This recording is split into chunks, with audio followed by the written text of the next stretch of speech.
आचार्य चाणक्य के बारे में अगर बात करें तो उन्हें अपने समय के सबसे ज्ञानी और बुद्धिमान पुरुष के तौर पर भी जाना जाता है।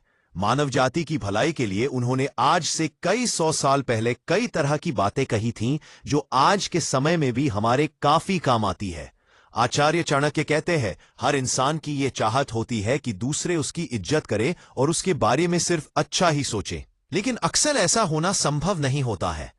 कुछ ऐसे लोग भी होते हैं जो हमारी पीठ पीछे हमारी बुराई ही करते हैं और गलत बातें फैलाकर समाज में हमें नीचा दिखाते हैं।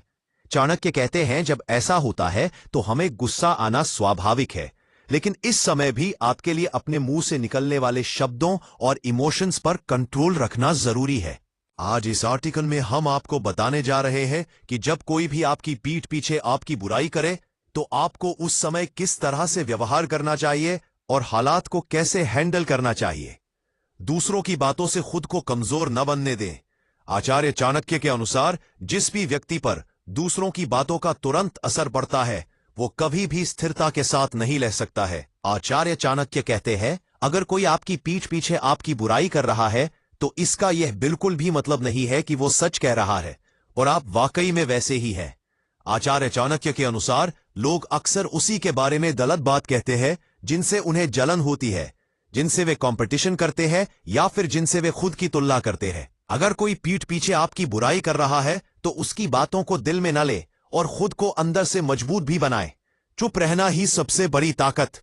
आचार्य चाणक्य कहते हैं कि एक मूर्ख इंसान से वाद विवाद करने से बेहतर है कि आप एक चुप रहे। अगर कोई आपकी बुराई या फिर बेइज्जती करता है और आप तुरंत उस बात पर प्रतिक्रिया देते हैं तो इससे आपकी प्रतिष्ठा को ही नुकसान पहुंचता है। मौन रहकर आप न केवल हालात को संभाल सकते हैं बल्कि सामने वाले को यह एहसास भी कराते हैं कि उसकी बातों का आप पर कोई असर नहीं है। कर्म से जवाब दीजिए, शब्दों से नहीं। चाणक्य नीति के अनुसार किसी भी इंसान की असली पहचान उसके कर्मों से ही होती है, बातों से बिल्कुल भी नहीं। यह एक मुख्य कारण है जब कोई आपकी बुराई करता है तो आपको अपनी एनर्जी उसे जवाब देने में बर्बाद नहीं करनी चाहिए। इसकी जगह पर आपको अपने काम में इतना बेहतर बन जाना चाहिए कि वही आपकी पहचान बन जाए।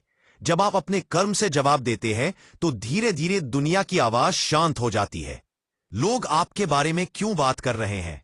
आचार्य चाणक्य कहते हैं कि अगर लोग आपकी पीठ पीछे बातें करने लगते हैं तो आपको समझ लेना चाहिए कि आप उनसे आगे निकल चुके हैं। कोई भी व्यक्ति उसी के बारे में बात करता है जो किसी न किसी तरीके से उससे बेहतर या प्रभावशाली हो। अगर कोई आपकी बुराई करे तो उसे निगेटिव तरीके से न देखें बल्कि समझें कि आप उनसे आगे बढ़ चुके हैं। जलन को पहचानिए और दूरी बनाए रखिए। आचार्य चाणक्य बताते हैं कि कई बार ऐसा भी होता है कि लोग आपकी अच्छाई, सफलता या फिर आत्मविश्वास को देखकर भी जलने लगते हैं। ऐसा होने की वजह से ही वे आपको गिराने की कोशिश भी करते हैं। अगर आपके साथ ऐसा हो रहा है तो इस तरह के लोगों से इमोशनली दूर रहने में ही आपकी समझदारी है।